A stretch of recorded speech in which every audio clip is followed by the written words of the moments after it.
এই দুইটা প্রোডাক্ট আছে এবং আরো অসংখ্য প্রোডাক্ট আছে। যাই হোক, আমাদের কোম্পানিটি মূলত এইসব প্রোডাক্ট তৈরি করে মানুষের বিশেষ করে সৌন্দর্য এবং স্বাস্থ্য ভালো রাখার জন্য, ঠিক আছে। আর এগুলো মার্কেটিং করে, আর এই মার্কেটিং এর মাধ্যমে আমরা এখান থেকে চাইলে একটা ভালো একটা আর্নিং করতে পারি। আমি আজকে আমার যে মূল আলোচ্য বিষয় সেটা হচ্ছে আসলে ইনকাম। আমরা যেটাই করি আসলে ইনকামের জন্যই করি। এই যে আপনারা এখানে আসেন, আপনার একটা উদ্দেশ্য আছে যে দেখি এখানে কোনো আর্নিং করার কোনো সোর্স আছে কিনা, বৈধভাবে হালালভাবে সহজভাবে, ঠিক আছে। তো আমাদের আজকে আলোচনা সেটা হচ্ছে মূলত ইনকাম। আমার হাতে টাকা হয়তো অত নাইস না, কিন্তু আপনারা একটু বোঝার চেষ্টা করবেন, যেহেতু আমরা বুঝি কোনটা আয় দিতে পারে বা আয় দিতে পারে, বুঝে নিতে হবে। আচ্ছা, আয়টা মূলত আমরা দুই রকম দেখি, একটা হচ্ছে অস্থায়ী আয়, আরেকটা হচ্ছে স্থায়ী আয়। এই দুই ধরনের আয় তামাম দুনিয়াতে আছে। এখন এই দুই ধরনের আয়ের মধ্যে প্রত্যেকেই চায় স্থায়ী আয় করতে, কিন্তু প্রত্যেকের স্থায়ী আয় করার যোগ্যতা নেই। এটা স্বাভাবিক, কারণ স্থায়ী আয় করতে হলে একটু এক্সট্রা কিছু লাগে। এখন অস্থায়ী আয় কারা করে, যেমন চাকরি যারা করে তারা কিন্তু অস্থায়ী আয় করে। কিভাবে? কারণ চাকরি যে যতদিন করবে ততদিন বেতন, গভর্নমেন্ট বাদে। বেসরকারি হোক আর যত বড় টপ পজিশনের চাকরি হোক, যতদিন সে চাকরি করবে ততদিন আয় পাবে। চাকরি ছোট ছোট যে ব্যবসাগুলো আছে, এই ব্যবসার আয়গুলো হচ্ছে অস্থায়ী। আপনার যদি বলি ডাক্তার, লাখ লাখ টাকা খরচ করে উনি ডাক্তার হয়েছে, তারপর ওনারা এটা অস্থায়ী। কারণ উনি যদি প্রেসক্রিপশন না লিখে, কনসালটেশন না দেয়, ওনারও কিন্তু ইনকাম বন্ধ। তার মানে কি এগুলো অস্থায়ী আয়।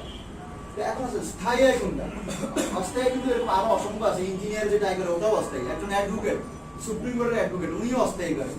কারণ করোনার কারণে কিন্তু কোর্ট বন্ধ ছিল, ওনার ইনকাম বন্ধ ছিল। তার মানে কি যে কাজ করলে ইনকাম হয়, কাজ বন্ধ করলে ইনকাম বন্ধ হয়, সেটাই হচ্ছে অস্থায়ী। এক কথায় যদি বলি, আর যে কাজ করবো না আর ইনকাম থাকে, সেটা হচ্ছে স্থায়ী। তাহলে আসলে স্থায়ী কোনটা? যেমন বাড়িওয়ালা, বাড়িওয়ালা কষ্ট করে বাড়ি কিন্তু একবারই বানায়, 5 তলা 10 তলা বাড়ি, ভাড়া কিন্তু সবসময়ই পায়। এটাকে বলা হয় স্থায়ী।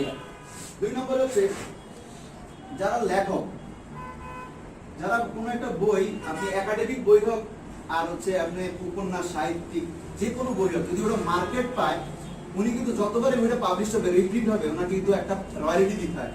আপনারা জানেন না, হুমায়ুন আহমেদ কিন্তু পৃথিবীতে নাই, কিন্তু ওনার ইনকাম এখনো হয়, ওনার নমিনি পায়। এগুলোকে বলা হয় স্থায়ী আয়।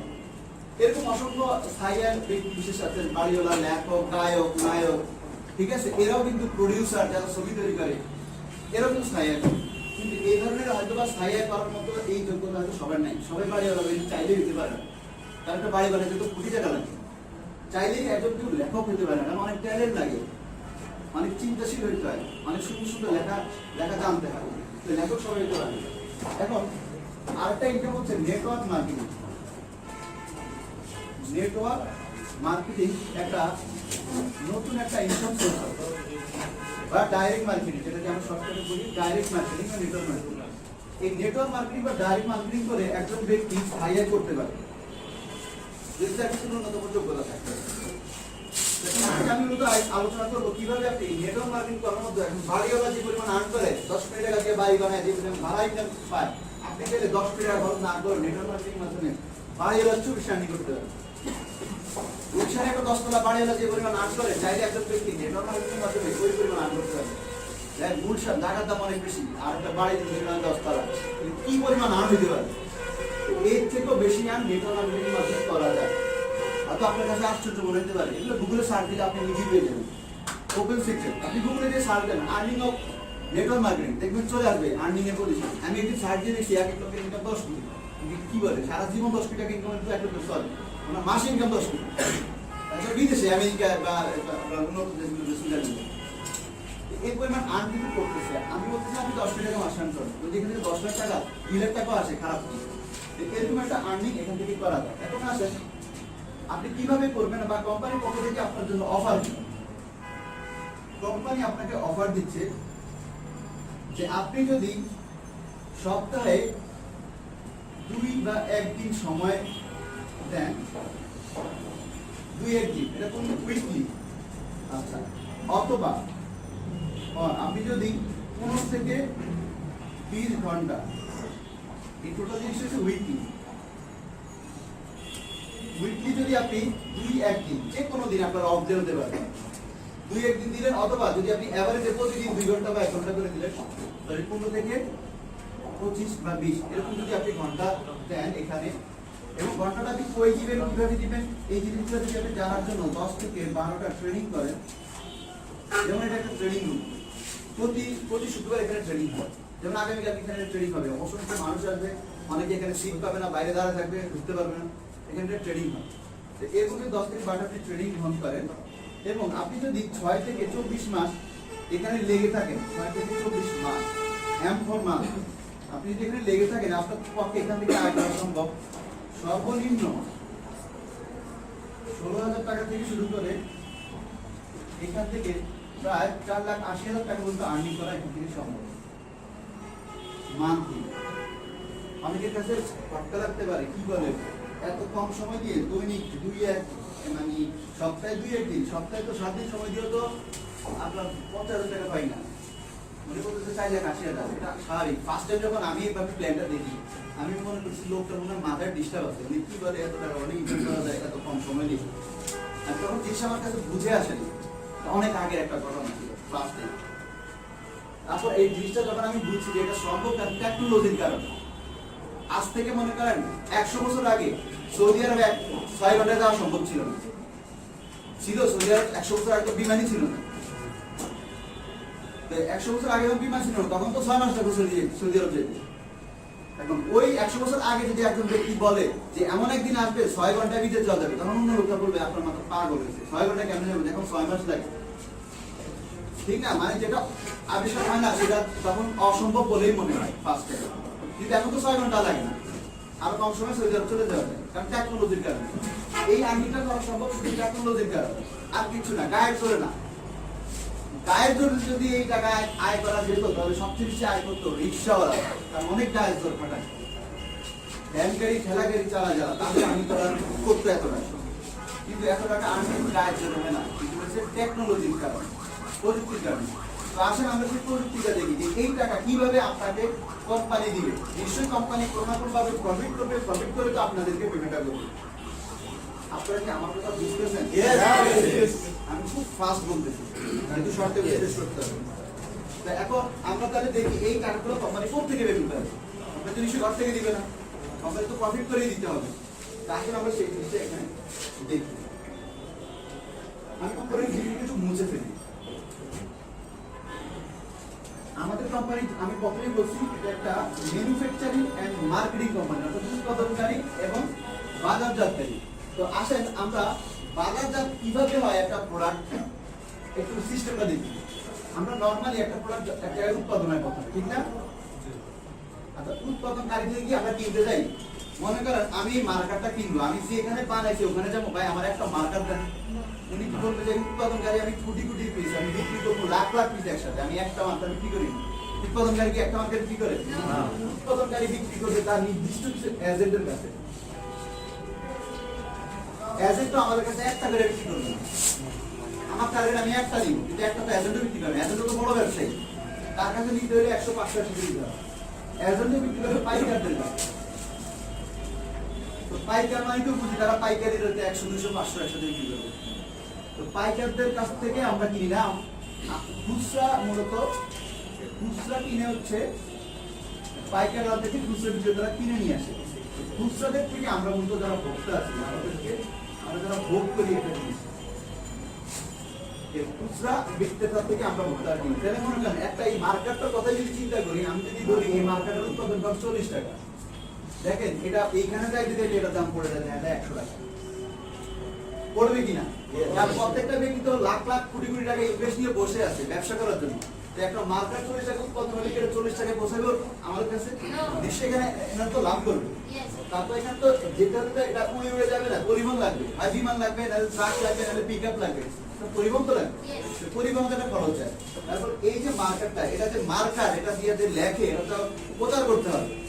এটা যে ভালো মার্কার, এটা যে সুচানা কালি অনেকদিন লাস্টিং করে কোয়ালিটি জানাইতে হবে তো কাস্টমারকে, তো জানার জন্য তো বিজ্ঞাপন দিতে হয়। এখানে তো বিজ্ঞাপনে সব থেকে ভালো হয়, মনোরঞ্জন যা লাভ করে তার থেকে বেশি বিজ্ঞাপন। যারা পত্রিকার লাইনে জব করেন বা ব্যবসা করেন, যারা টিভি ইলেকট্রনিক মিডিয়াতে জড়িত, তারা জানেন ইলেকট্রনিক মিডিয়াতে অ্যাড দিতে কি পরিমাণ খরচ হয়, পত্রিকাতে ফ্রন্ট পেজে ব্যাক পেজে আপনার অ্যাড দিতে কি পরিমাণ খরচ হয় পার ইঞ্চি। তো এখানে কিন্তু অনেক টাকা চলে যায়। তো আমাদের কোম্পানি কি করে এই সিস্টেমে প্রোডাক্টটা বাজারজাত না করে উনি ডাইরেক্ট উৎপাদনকারী হয়ে ভোক্তার কাছে প্রোডাক্টটা পৌঁছে যায়। তাহলে মিডলম্যান তিনটা অ্যাভয়েড করে গেল। তাহলে ওনারা যে প্রফিটটা করতো এখন এই প্রফিটটা কিন্তু ওনারা করতে পারছে না, করতেছে এখানে কে মনে করেন এই এক্সিলেন্ট ওয়ার্ল্ড উৎপাদনকারী নিজেই এক্সিলেন্ট ওয়ার্ল্ড আবার নিজেই বাজারজাত করে। আমি বললাম না আমাদের কোম্পানি দুইটা কাজ করে, একটা সে কি করে উৎপাদন করে আবার সেই বাজারজাতি করে। তার মানে মিডলম্যানগুলোকে অ্যাভয়েড করলো। তো এই প্রফিটটা যে 100 টাকার যে 40 টাকা কিনতে 100 টাকা বিক্রি করলো, এটা 60 টাকা যে লাভ হলো, এই 60 টাকাটা এখানে চলে আসে। আর ওখানে 60 টাকাটা হয়তো সে 10-20 টাকা পাইতো, 20 টাকা পাইতো, বা ও 10 টাকা পাইতো, ও বিজ্ঞাপনে 10 টাকা, মানে এইভাবে একটা সিস্টেমে বন্ধ দিল। এখন ফুল টাকাটা এক জায়গায় চলে আসে। এক জায়গায় আসার পর এই টাকাটা দুটো ভাগ হয়। একটা প্রতিষ্ঠান নিজে রাখে, আর একটা দিয়ে যায় ভোক্তাদেরকে। যারা ভোক্তা তারাই মূলত আমাদের কোম্পানিকে আমরা সদস্য বলে থাকি। এই ভোক্তারাই কোম্পানির সদস্য। তো ওরা কি করে কোম্পানি করে লাভের 20% কোম্পানি রাখে সর্বোচ্চ, আর 80%ই ভোক্তাদেরকে দিয়ে দেয়। যেই টাকাটা আগে এরা প্রফিট করতো এখন এই প্রফিটটা ভোক্তাদেরকে পেমেন্ট করে দিচ্ছে। তাহলে দেখেন আগে ভোক্তা কিন্তু পাইতো শুধু মার্কারটাই, মনে করেন মার্কার যেহেতু ধরে নিয়েছি এখান থেকে 100 টাকার বিনিময়ে কি পেত মার্কার, আর এখান থেকে যদি কিনে সে মার্কারও পায় প্রফিটও পায়, আমি সে দুইটা বেনিফিট পাচ্ছে। একটা মার্কারে যদি সে অন্তত ধরে যাচ্ছে একটা ভোক্তা যদি 10 টাকাও পায়, দেখুন তো কত শত শত জিনিস আমরা ইউজ করতেছি। সকালে ঘুম থেকে উঠে টুথপেস্ট ইউজ করতেছি, সেই টুথপেস্টটা আমাদের কোম্পানিতে আছে। তারপর আমাদের কোম্পানিতে একটা ক্রিম আছে যা ফেস মানে ভেজিটেবল ফ্রেন্ডলি ক্রিম, তারপর নাইট ক্রিম, স্পটলেস একটা ক্রিম আছে যেটা নাইটে ব্যবহার করে, তাহলে রাতে ঘুমানোর আগে ওই ক্রিমটা আমাদের কোম্পানিতে পাওয়া যাচ্ছে, যেটা বাইরেরও বিভিন্ন কোম্পানিতেও পাওয়া যাচ্ছে লিভারে। তো আমরা যদি আমাদের কোম্পানি থেকে সেগুলো কেনাকাটা করি আমরা যদি একটা প্রফিট হচ্ছে, তার মানে কি জিনিস প্লাস প্রফিট ডাবল পাচ্ছি, কারণ ওই সিস্টেম কিন্তু আমরা এটা পাচ্ছি। বিষয়টা কি ক্লিয়ার কিনা? আচ্ছা, তো এই 80%টাই দেখা যাচ্ছে কারোর জন্য 16,000, কারোর জন্য 20,000, কারোর জন্য 50,000, কারোর জন্য 4 লাখ, কারোর জন্য 4,80,000। বিষয়টা বুঝছেন কিনা? এই টাকাটা কোথেকে আসছে যে এত টাকা? কারণ একজন এজেন্টে নিশ্চয়ই অনেক বড় একজন ব্যবসায়ী, তার নিশ্চয়ই বাড়ি গাড়ি আছে, এই বাড়ি কিভাবে করছে? প্রফিট করে তো করছে। একজন পাইকার, আমরা যেখানে পাইকারি দোকানগুলো আছে বড় বড় যারা পাইকারি ফ্যাট পাইকারি বিক্রি করে, কম্পিউটার পাইকারি বিক্রি করে, তারা দেখবেন তাদের নিজস্ব বাড়ি গাড়ি আছে। কোথেকে করলো এত বাড়ি গাড়ি? এই বিজনেস করে।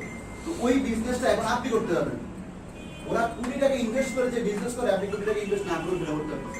কারণ 20 টাকা কোথায় ইনভেস্ট করে? মাল তো স্টক করা লাগে, মালটা কিনতে হয়, কিন্তু আমার এখানে কিনা লাগতেছে না, মালটা কোম্পানি কিনে রাখছে, বানায় রাখছে, আমি খালি সিস্টেমে জিনিসগুলো সেট করে দিচ্ছি।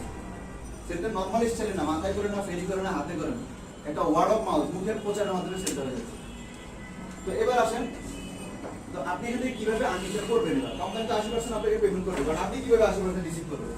রিসিভিং সিস্টেমটা আসলে এবার সেই জিনিসটা দেখাচ্ছি। কোম্পানিতে আপনি কখনো একটা বিজনেস সেন্টার ওপেন করবেন, কোম্পানির সফটওয়্যারে আপনার নামে কখনো একটা বিজনেস সেন্টার ওপেন হবে, যখন আপনি এগ্রি হবেন বিজনেস সেন্টার। এই বিজনেস সেন্টারের মধ্যে 50 পয়েন্ট লোড দেওয়া থাকে। 50 পয়েন্ট কি এটার ব্যাখ্যা আমি করে দিচ্ছি। কোম্পানিতে আপনার নামে একটা বিজনেস সেন্টার থাকবে, এই বিজনেস সেন্টারটা কোম্পানিতে প্রায় 3.5 লাখ আছে। এখন আপনার সেন্টারটাকে কিভাবে কোম্পানি চিনবে? 3.5 লাখ 3 লাখের মধ্যে আপনারটা আমারটা কিভাবে চিনবে? চিনার জন্য কিছু ইউনিক নাম্বার দিবে কোম্পানি। একটা দিবে ডিন নাম্বার, ডিআইএন, একটা দিবে সিআইডি নাম্বার, একটা দিবে লগইন আইডি, একটা দিবে পাসওয়ার্ড। ডিন মানে ডিস্ট্রিবিউটর আইডেন্টিফিকেশন নাম্বার, সিআইডি মানে কম্পিউটার আইডেন্টিফিকেশন নাম্বার, লগইন মানে যেমন আমরা ফেসবুকে ঢুকতে হলে লগইন আইডি চাই, তারপর পাসওয়ার্ড সেম জিনিস ভাই দিয়ে দিবে। তো আপনি এরকম একটা বিজনেস সেন্টার পাবেন, আপনার যেটা মার্কেট প্লেস থাকবে, একটা এক্স মার্কেট, একটা ওয়াই মার্কেট, যেটা মার্কেট প্লেস কোম্পানির সিস্টেম অনুসারে থাকবে। তো এখান থেকে আপনি কয়েকভাবে আয়না করতে পারবেন, ক্রয় বা বিক্রয়, দরপত্র। ক্রয় বা বিক্রয়ের মাধ্যমে আমি ক্রয়টা প্রথমেই দেখে দিচ্ছি, একটা মার্কার করে আমি আয় করতে পারি, একটা টুথপেস্ট ক্রয় করে আমি আয় করতে পারি, একটা ফেস ওয়াশ, একটা সাবান, একটা ডিটারজেন্ট, একটা ডিশ ক্লিনার, যেটা আমাদের নিত্য প্রয়োজনীয় দরকার, আমি এগুলো কিনেও আয় করতে পারি। তার কিন্তু সিস্টেম আছে, করে দিচ্ছে কোম্পানি সিস্টেমটা। আবার চাইলে আমি এগুলো বিক্রয় করেও আয়টা করতে পারি। বিক্রয় কিভাবে করবো? মাথায় মাথায় নিয়ে ঘুরবো, মানুষের কাছে কাছে দিয়ে বলবো কিনে না, বিষয়টা এরকম না। আমরা জাস্ট তথ্যটা দিয়ে দিব। আমাদের আশেপাশের প্রতিবেশী, মনে করেন একটা উদাহরণ দিই, আমারটাই দিই। যেমন আমি যে ডায়াবেটিসের প্রবলেমে ফেস করলাম গত বছরে, ধরা খাইলো যে আমার ডায়াবেটিস, এমনি খেলার ছলে মাপলাম, বাসায় মেশিন আছে, আমার বাবা একজন ডাক্তার, তো বলে যে আচ্ছা দেখি তোর ডায়াবেটিস দেখি মাপি। আমি আমার কোনো ডায়াবেটিস দেখি, কি দেখবো তুমি? তোকে আচ্ছা দেখি মাপি, মায়ের কাছে দেখলো 18। আমি কি করে আমার ওই যে 18 ডায়াবেটিস, আমার তো মনেই হয় না আমার মধ্যে 18 ডায়াবেটিস আছে। তো যাই হোক, ডায়াবেটিস 18 বললো এটা খুব ডেঞ্জারাস একটা ডিজিজ। এই ডায়াবেটিসের মাধ্যমে অনেক সময় কিডনি নষ্ট হয়ে যায়, নতুন নতুন রোগের ক্রিয়েট করে, তো ভয়টা অনেক, তো অনেকেই লাগাই দিল। না দেখি ডায়াবেটিস কন্ট্রোল, নিজে কিছু কিছু জাহাঙ্গীর প্রবীরের কিছু ভিডিও দেখলাম, তো দেখলাম উনি কিছু ফর্মুলা দিল, কিছু ফর্মুলা নিজেও মানলাম। পাশাপাশি চিন্তা করলাম কি করা যায়, আমাদের কোম্পানি যেহেতু গ্লুকোজ কন্ট্রোল আছে, তাহলে এটাও ইউজ করি, এটা নাকি খুব ভালো কাজ করে। শুনছি এবার বাস্তবে একটু দেখারি, শোনা কথা বাস্তবে নিজে প্রয়োগ করা ডিফারেন্স অনেক। এই যে আমি বলতেছি আপনাদের বিশ্বাস কারো হইব কারো হইব না, কিন্তু আমার তো বিশ্বাস, কারণ আমি প্র্যাকটিক্যালি উপকার হয়েছি। আপনি তখনই ফুল বিশ্বাস হইব যখন আপনি উপকার হইব। তো আমি গেলাম ওটা খেলাম, খাওয়ার পর এমনকি আমি কি কন্ট্রোলও মেনটেন করতেছি না। তো কিছুদিন এক সপ্তাহ মতো জাহাঙ্গীর কবিরের এই ফর্মুলাটা মেনটেন করলাম, পরে এত মেনটেন করে খাওয়া যাবে না, কত কিছু সামনে আসে, এত কিছু খাওয়া অ্যাভয়েড করা যায় না। তো খাওয়া লাগবে আপনি ইচ্ছা মতো খাই। আমার ওই যে এখানে কোম্পানির একজন ডিরেক্টর আছে, উনি আমার এই পরামর্শ দিলেন যে কন্ট্রোল হয়েছে সেটা খাইবেন ইচ্ছা মতো বা ডায়াবেটিসের অন্য থাকবে। আমি যদি সেটা আবার কেমন যে খাবো ইচ্ছা মতো আবার ডায়াবেটিসের অন্য থাকবো, তাই আপনি এই জিনিসটা খান। আমি ঠিক আছে আপনারা বিশ্বাস করে এটা কিনলাম, এখন আমি খাইও ইচ্ছা মতো আবার ওটাও খাই, তারপর আমার কাজও তো লাগছে, খাইও ইচ্ছা মতো কন্ট্রোল করতেছি না, কিন্তু আমার অটোমেটিক কন্ট্রোল হয়ে যাচ্ছে। গত পরশুদিন পাইবা দেখি আমার রাত বড়া বেড়ে দুপুর 3টা বাজে, দুপুর 3টা বাজে তো মানুষের বড়া বেড়ে থাকে, মাত্র ভাত খেয়ে খাওয়ার পরেই মাপলাম। তাহলে আমি উপকার পাইছি। তাহলে এই জিনিসটা যখন আমার প্রতিবেশীকে বলবো যে যার ডায়াবেটিস আছে, যে এই জিনিসটা আপনি খান, আপনার ডায়াবেটিসটা আল্লাহর রহমতে কন্ট্রোলে আছে, তাহলে কি এটা কি প্রচার হয়ে গেল না? এখন আমি কি তার কি ওই জিনিসটাকে মাথায় করে এনে বিক্রি করতেছি? আমি জাস্ট বলে দিলাম যে আপনি এই জিনিসটা খান। তো উনি যদি মনে করে যে যেহেতু স্যারে বলছে আচ্ছা খেয়ে দেখি, যখন খাবে তখন উপকার পাবে, তখন উনি নিজে আবার আসতে বলবে। আমাদের সিস্টেমটা কিন্তু আসলে এইরকম, প্রচারেই জিনিসগুলো বিক্রি হয়ে যায়। এখন ওনার যখন এই জিনিসটা দরকার হবে, তখন উনি, আমি বলেন লোকেশন বলে দেবো এখানে আছে, আর যদি ওনার সঙ্গে খুব ভালো রিলেশন থাকে তাহলে আমি ওনার জন্য কি করলাম, উনি আমাকে টাকা পেমেন্ট করে দিলে আমি কষ্ট করে এনে দিলাম, এটুকু সার্ভিস দিতে হবে ওনার জন্য, এর বেশি কিছু না। কিন্তু ঠিকই আর্নিং তো ঠিকই হয়ে যাচ্ছে, কারণ এজ এ মেম্বার হিসেবে আমার জন্য একটা ডিসকাউন্ট আছে প্রত্যেকটা প্রোডাক্টে, যারা এখানে মেম্বার হবে তার জন্য ডিসকাউন্ট। তো আসেন এবার এই তাহলে বুঝতে পারছেন বিক্রয় কিভাবে হয়, এই যে তথ্য দেওয়ার মাধ্যমে। এখন মনে করেন আপনি ক্রয় বা বিক্রয় যেটাই হোক, আপনি প্রতিটা পণ্যের সঙ্গে কিছু পয়েন্ট পাবেন, 1 পয়েন্ট 2 পয়েন্ট 5 পয়েন্ট, যেমন গ্লুকোজ কন্ট্রোলের মধ্যে মনে হয় 5 পয়েন্ট, এরকম মনে করেন ফিমেল কেয়ার মহিলাদের জন্য একটা চমৎকার প্রোডাক্ট আছে যেটাতে 5 পয়েন্ট, এরকম 5 পয়েন্ট 10 পয়েন্ট 2 পয়েন্ট, অনেক পয়েন্টের প্রোডাক্ট আছে, প্রত্যেকটা প্রোডাক্টের পয়েন্ট আছে, পয়েন্ট মানে টাকা। তো মনে করেন ক্রয় বিক্রয়ের মাধ্যমে আমার 100 পয়েন্ট যোগ হলো, তো কোম্পানি সফটওয়্যার কি করবে, আমার এখানে 50 পয়েন্ট এবং এখানে 50 পয়েন্ট লোড নিয়ে নিল। আমি কোম্পানিকে এই 50 point X market Y market এটা আমার ইচ্ছে অনুযায়ী আমি জমা দিয়ে দিলাম, দেওয়া যায়। তো কোম্পানিতে দেখেন আমি কিন্তু কি করলাম, শুধু ক্রয় বিক্রয় করে 100 পয়েন্ট জমাইছি। অনেক সময় দেখবেন বিভিন্ন কোম্পানি, সিম কোম্পানি পয়েন্ট দেয় রিচার্জের উপরে, টাকা রিচার্জের উপর পয়েন্ট দেয়, পয়েন্টগুলো পরে ভাঙায় মিনিটে কনভার্ট করা যায়, এমবিতে কনভার্ট করা যায়। তো এখানে মনে করেন 50 পয়েন্ট কোম্পানি দিল আমার ক্রয় বিক্রয়ের কারণে, যে পয়েন্টগুলো ঢুকছে, এই 50 পয়েন্টের জন্য কোম্পানি আমাকে 500 টাকা পেমেন্ট করবে, পয়েন্ট 50 দিব 500, আবার এই 50 পয়েন্টের জন্য কোম্পানি আমাকে 500 টাকা পেমেন্ট করবে, তাহলে কত হইল 1000 টাকা। দেখেন আমি কিন্তু জিনিসটা ক্রয় করছি, আমি কিন্তু জিনিসটা শুধু ক্রয় করছি, আর হয়তো কেউ জানতে চাইছে বা কেউ কারো প্রবলেম বলছে আমাকে, আমি তারা তথ্য দিচ্ছি যে এটা আপনি ইউজ করতে পারেন, হয়তো সে কিনছে পয়েন্ট দিছে, কোম্পানি আমার এটা টাকায় রূপান্তর হয়ে গেল 500 1000। পাশাপাশি 2 দিকে 50 হইলে কোম্পানি বলে একটা ম্যাচিং আরো 400 টাকা পেমেন্ট করবে। 2 দিকে যদি সমান সংখ্যক পয়েন্ট থাকে, এই একটা 50 পয়েন্টে আমরা প্যাকেজ বলি, একটু খেয়াল করেন, একটা 50 পয়েন্ট আমরা কি বলি, প্যাকেজ। মনে করেন এদিকে একটা প্যাকেজ, এদিকে একটা প্যাকেজ, দুইটা প্যাকেজে বলা হয় একটা ম্যাচিং, একটা ম্যাচিং আরো 400 টাকা দিবে, তাহলে সর্বমোট আমি কয় টাকা পাইলাম 100 পয়েন্টের জন্য 1400 টাকা। এই জন্য আমার কি কাজ করা লাগছে, আমি কেনাকাটা করছি, কেনাকাটা করে 100 পয়েন্ট করা যায়। আর কিছু যদি আমি তথ্য দিই সেল হয়, তাহলে পয়েন্টটা আরো বেশি হবে। মনে করেন বিক্রি ক্রয়ের পাশাপাশি কিছু আমার রেফারেন্স, আমার উপকারিতার জন্য কিছু মানুষ ক্রয় করে, পরবর্তীতে মনে করেন 200 পয়েন্ট হইল, কত পয়েন্ট হলো 200 তখন কোম্পানি কি করবে এখানে 100 পয়েন্ট মনে করেন এখানে 100 পয়েন্ট আমাকে কোম্পানি সফটওয়্যারে এগুলো লোড দিয়ে দেবে তাহলে বলেন যদি 50 50 100 পয়েন্টে 1400 টাকা পাই তাহলে 200 পয়েন্টে 200 টাকা হ্যাঁ তাহলে আমি কাজটা করলাম কি শুধু নিজে ইউজ করলাম আর ইউজ করে যে বেনিফিটটা পাই শুধু এটা শেয়ার করলাম এটা দিয়ে কিন্তু আমি 2800 টাকা পেয়ে যাচ্ছি ফার্স্ট টাইম পেলাম 1400 সেকেন্ড টাইম পেলাম 2800 তো এইভাবে মূলত আর্নিংটা হয়ে যায় এখন আপনি এইভাবে আর্নিংটা করতে পারেন প্রায় বিক্রির মাধ্যমে যেটা দেখালাম আবার আপনি চাইলে দলগতভাবে আয়টা করতে পারেন দলগত আয়টা করলে কি হয় আপনার আয়টা বেশি আসে এবং দ্রুত আসে আর প্রায় বিক্রয় তো আপনি মনে করেন আজকে একটা টুথপেস্ট কিনছেন কালকে আরেকটা কিনবেন না পরশু আরেকটা কিনবেন না টুথপেস্ট তো শেষ হইতে হবে শেষ হইলে না আপনি কিনবেন তো শেষ হইলে না আপনি আরেকটা কিনবেন তখন আরেকটা পয়েন্ট আসবে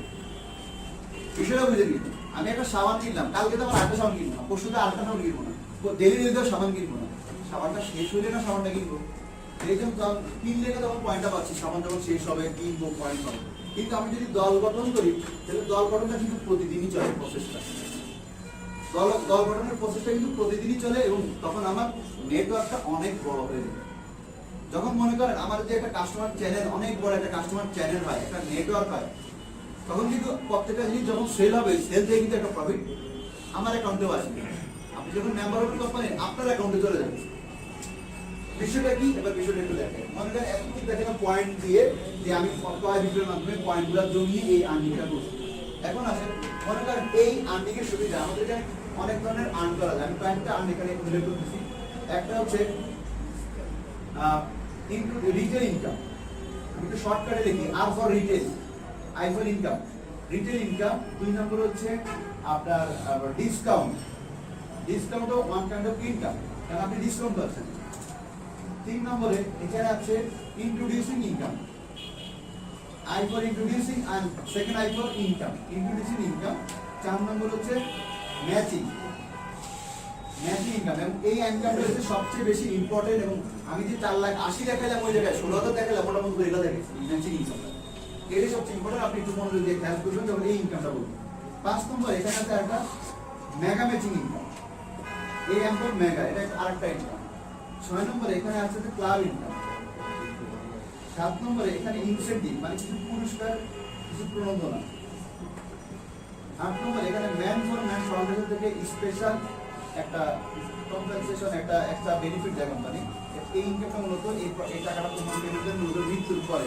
আর বাকি সব মৃত্যুর আগে এটা একটা এক্সট্রা পেমেন্ট আমি একটু সিরিয়ালে একটা আলোচনা করতেছি রিটেল ইনকামটা কি রিটেল ইনকামটা হচ্ছে আমাদের কোম্পানি যখন কেউ এখানে কাস্টমার হবে ফিক্সড কাস্টমার তখন কোম্পানি যত প্রোডাক্ট আছে সবগুলো আপনার জন্য ডিসকাউন্ট 100 টাকাটা দেখা যাচ্ছে আপনার জন্য 80 টাকা 200 টাকার জন্য সেটা আপনার জন্য মনে করেন 150 টাকা 250 টাকা সেটা আপনার জন্য 200 টাকা 300 টাকা যেটা সেটা আপনার জন্য 250 টাকা মানে জাস্ট ডিসকাউন্ট আছে 50 টাকা 100 টাকা 200 টাকা এরকম ডিসকাউন্ট তো আপনি যেটা ডিসকাউন্ট পাচ্ছেন এখন এই জিনিসটা যদি কেউ আপনার থেকে কিনতে চায় মনে করেন কেউ একজন কিনতে চাইলো আপনার কাছ থেকে কোন একটা জিনিস যেটার দাম এমআরপি 300 টাকা লেখা কিন্তু আপনার জন্য 250 টাকা এখন কেউ যদি কিনতে চায় সে কিন্তু ওই এমআরপি রেটেই কিনবে যেটা গায়ে লেখা থাকে এখানে কিন্তু আপনার 50 টাকা প্রফিট হচ্ছে আর কোম্পানিতে আপনাকে দিচ্ছে 250 টাকা আপনি তো বিক্রি করছেন 300 টাকা কারণ গায়ে 300 টাকা লেখা এখানে আপনার একটা ইনকাম হচ্ছে না তো ওটাকে বলে রিটেল ইনকাম বুঝতে পারছেন এখন আছে ডিসকাউন্ট কোনটা ডিসকাউন্ট যেটা আপনি নিজের জন্য নিজে কিনবেন সেখানে তো আপনি ডিসকাউন্ট পাচ্ছেন 3 নম্বরে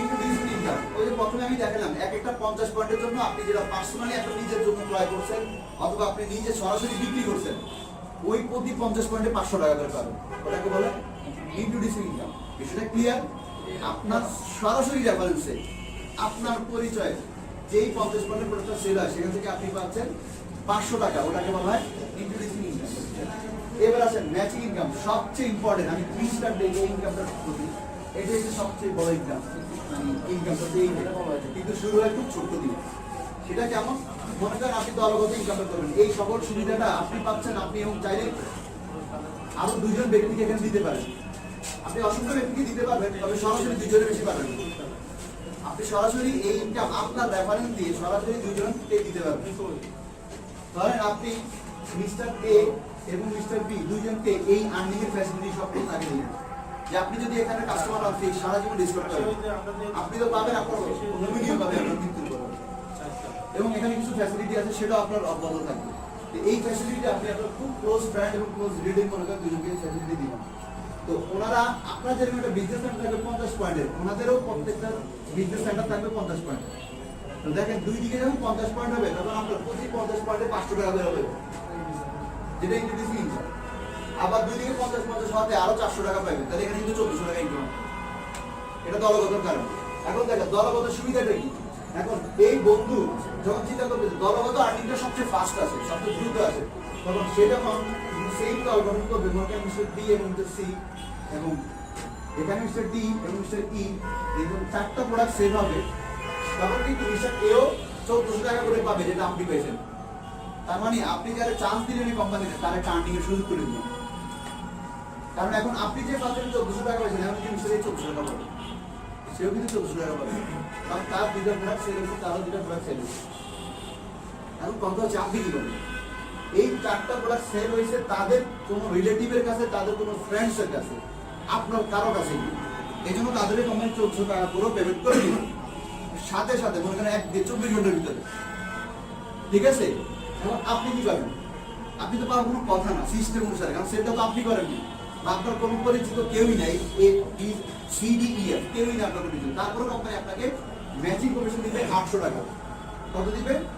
এই 4টার জন্য আপনাকে ম্যাচিং কমিশন দিবে 800 টাকা। ওরা তো 1400 টাকা করে পেয়ে যাবে ওদের পারফরমেন্স অনুসারে, আপনি কিন্তু এটা পাচ্ছেন বোনাস।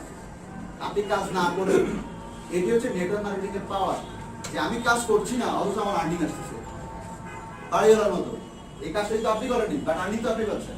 এখন এদের মাধ্যমে যখন মনে করেন এখানে 10টা প্যাকেজ সেল হয়েছে, 10টা প্যাকেজ সেল হয়েছে, এরা প্রত্যেকে যার যার অবস্থা থাকে, কেউ 800, কেউ 1400, কেউ 400, যার যার অবস্থা থেকে সবাই পাবে। বাট আপনি কত পাবেন? দেখেন এই 10টা প্যাকেজ হওয়ার কারণে আপনি পাবেন 4000 টাকা।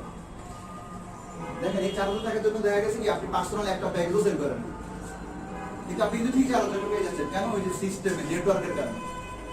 বিষয়টা কি বুঝতেছেন কিনা? আমি খুব শর্টকাট কিন্তু শেষ করেছি। ম্যাচিং এভাবে ম্যাচিং হয়, দুই দিকে যখন সমান সংখ্যক হয় তখন হয় ম্যাচিং। এখন আপনার কাছে প্রশ্ন হতে পারে যদি অসমান হয় তখন কি হবে, যে এদিকে হলো 20টা, এদিকে হলো 30টা, তাহলে কি ম্যাচিং হবে না? হবে তো। এদিক থেকে 20টা নিবে, এদিক থেকে 20টা নিবে, 10টায় যদি 4000 হয়, তাহলে 20টায় 8000 টাকা পাবে। তাহলে এখানে 10টা রয়ে গেল না, এটা 10টা পরের জন্য কাজে লাগবে, পরবর্তী স্টেপের জন্য জমা রেখে দিবে। বিষয়টা কি বুঝছেন কিনা? এভাবে ম্যাচিংটা হচ্ছে। আশা করি আপনারা ম্যাচিং সব বুঝে ফেলছেন। এবার আসেন আমি আপনাদেরকে ম্যাচিং এর কন্ট্রোল মেগা ম্যাচিংটা একটু দেখাচ্ছি। মেগা ম্যাচিংটা কি? আপনি মনে করেন এ আর বি সারা জীবন যত টাকা আর্ন করবে ম্যাচিং কমিশন, আপনি তার 5% পাবেন, যেটাকে বলে মেগা ম্যাচিং। মনে করেন এই এ 400 টাকা আয় করছে, আপনি 20 টাকা পাবেন, 5% অনুসারে 20 টাকা। আমি বলতে 20 টাকা তো ভাই সামান্য টাকা। এরকম যদি এ যদি 4000 টাকা আয় করে, সেটা 20%। এ যদি মনে করেন 1 লাখ টাকা আয় করে, সেটা 20%। সে যদি 1 কোটি টাকা আয় করে, সেটা 20%। কি বিষয় হচ্ছে 1 কোটি টাকা 20% কত আছে? 20 টাকা। তাহলে 20% না, এটা হচ্ছে 5%। 20 টাকা নেই, 400 টাকায় 20 টাকা 5%। তাই 1 কোটি টাকা 5% মানে 5 লাখ টাকা। বুঝতে পারছেন? এটা কম কিসের? একজন যখন কোম্পানির একটা ভালো পজিশনে চলে যাবে, তখন দেখা যাচ্ছে কি সে একটা সময় দেখা যাচ্ছে 1 কোটি টাকা আর্ন করতেছে, আপনি কেবল 5% পাচ্ছেন, 5 লাখ টাকা। তো এখন মেগা ম্যাচিং গেল এই জিনিসটা। এবার আছেন ক্লাব ইনকাম। ক্লাব ইনকাম কি আছে? ক্লাব ইনকামটা বোঝার জন্য আপনাকে একটা ইনসেন্টিভটা দেখাতে হচ্ছে। এই ইনসেন্টিভ আর ক্লাব, আগে আমি আপনাকে ইনসেন্টিভ দেখাচ্ছি, তারপর ক্লাব দেখাচ্ছি। ইনসেন্টিভটা কি? যখন 40টা ম্যাচিং হবে, 40টা ম্যাচিং মানে আপনি 40 বার ওই যে 400 800 এরকম করে মোট 40 বার আর্নিংটা করছেন, 400 টাকা করে 40 বার, তখন কোম্পানি আপনাকে বলবে, কোম্পানির একজন পদবীধারী আপনাকে বলবে এসো সেলস অফিসার, আপনাকে আমরা একটা মোবাইল দিবে। আপনাকে দিবে একটা মোবাইল, যখন এই 40টা বাড়তে বাড়তে এটা 200 তে পৌঁছে যাবে এক সময়, 200 কে ঠিক, তখন আপনাকে বলবে মার্কেটিং অফিসার। তখন কোম্পানি আপনাকে ইন্ডিয়াতে ঘুরতে নিয়ে যাবে, ইন্ডিয়াতে জায়গা আছে সিটি, এখানে আপনাকে ঘুরতে নিয়ে যাবে। যখন এই 200টা 500 তে পরিণত হবে, তখন কোম্পানি আপনাকে বলবে এজিএম মানে কোম্পানি আপনাকে মালয়েশিয়াতে নিয়ে যাবে, মালয়েশিয়াতে আপনাকে ঘুরতে নিয়ে যাবে। যখন আপনার 500টা জাস্ট 1000 হয়ে যাবে, এটা ডাবল, তখন কোম্পানি আপনাকে বলবে জিএম মানে জেনারেল ম্যানেজার। তখন কোম্পানি আপনাকে ওমরাহজের জন্য সৌদি আরব নিয়ে যাবে, ওমরাহজের জন্য। আর যারা হিন্দু ধর্মাবলম্বী আছে তাদের জন্য তাদের যে তীর্থস্থান আছে সেখানে নিয়ে যাবে। বুঝতে পারছেন? এই হচ্ছে জিএম। এখন আসেন এই ওমরা হাউস বা ঈদের বা অন্য ধরনের যে তীর্থস্থান আছে সেখানে নিয়ে যাবে। এরকম যখন 20 জন আপনার নিজে জিএম বের হয়ে যাবে, 20 জন জিএম, তখন কোম্পানি আপনাকে আর জিএম রাখবে না, তখন বলতে আপনি স্টাফ। স্টাফ হলে কোম্পানি আপনাকে 10 লাখ টাকা পেমেন্ট করবে, প্লাস চায়নাতে ঘুরতে নিয়ে যাবে। স্টাফ হলে দেখেন এই যে পদ পদবি গুলা পাচ্ছি বা এই ইনকামগুলো পাচ্ছি, এটার জন্য কিন্তু ওই যে অ্যাজ এ হোলসেলার রিটেল মতো খুব টাকা ইনভেস্ট লাগে না। জাস্ট আমি একটা কাস্টমার হওয়ার কারণে আমি দেখাবো কি আপনাকে এই আর্নিং গুলো পাইতে হলে আপনাকে কি শর্ত মেনটেন করতে হবে, কি যোগ্যতা আপনাকে করতে হবে। সবাই একটু রেসপন্স করেন, আমি যেটুকু বলছি এটুকু আপনি বুঝতে পারতেছেন কি? পিছনের বাইরে কি বুঝতেছেন কি? এই হচ্ছে ম্যাচিং, এই হচ্ছে পদবি, এই হচ্ছে পুরস্কার, ইনসেন্টিভ, গিফট। বুঝতে পারছেন? এরকম কিন্তু আরো পরবর্তীতে আরো 3টা গিফট আছে। আমি ইনস্টাগ্রাম কোম্পানির অর্জন হয়ে গেছে এটা দেখাচ্ছি। এরপরে যে পদবি সুপারস্টার, ওটা হয়তো আগামী 2-1 মাসের মধ্যে হয়ে যাবে কোম্পানি, তখন আমরা এই জিনিসটা বলবো আপনাদেরকে। এখন যেহেতু হয় নাই, যতটুকু বাস্তবতা আছে শুধু বাস্তবতা বললাম, ঠিক আছে? যেটা এখনো হয় নাই ফিউচার সেটা বলিনি, যেটা অলরেডি এরকম কয়েক হাজার আছে, কয়েক হাজার এমও কয়েক মানে সব এজিএম জিএম অভাব নাই। এখানে স্টার আছে, যেমন আমাদের এখানে একজন বসে আছে স্টার, এখানেই আছে এই হলরুমের ভিতরে। আপনাদের সঙ্গে কিছুক্ষণ পরে পরিচয় হবে, কিছু কথা বলবে। তো তিনি এখান থেকে কোম্পানি থেকে 10 লাখ টাকা গাড়ি কেনার জন্য পেমেন্ট করে, উনি কোম্পানি থেকে এটা অর্জন করছে। পাশাপাশি উনি চায়না টুরও কোম্পানি থেকে যাচ্ছে। তিনি এই কোম্পানির স্টার, ওনার নিচে 2 জন জিএম আছে।